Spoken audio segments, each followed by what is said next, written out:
sa opisina, di ba? O sabihin, usapan natin siya. Ano sa atin, no?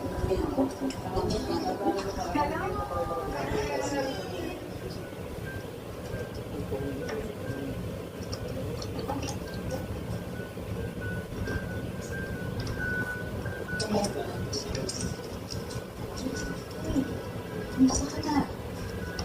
Hindi natagal ka dito, no? Kailan ka pa nag-apply? In-invite ako. Relax.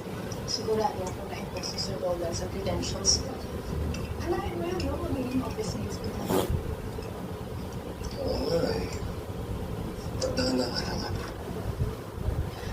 Alam mo, nalungkot na ako eh nung dumayo ako ng boarding exam.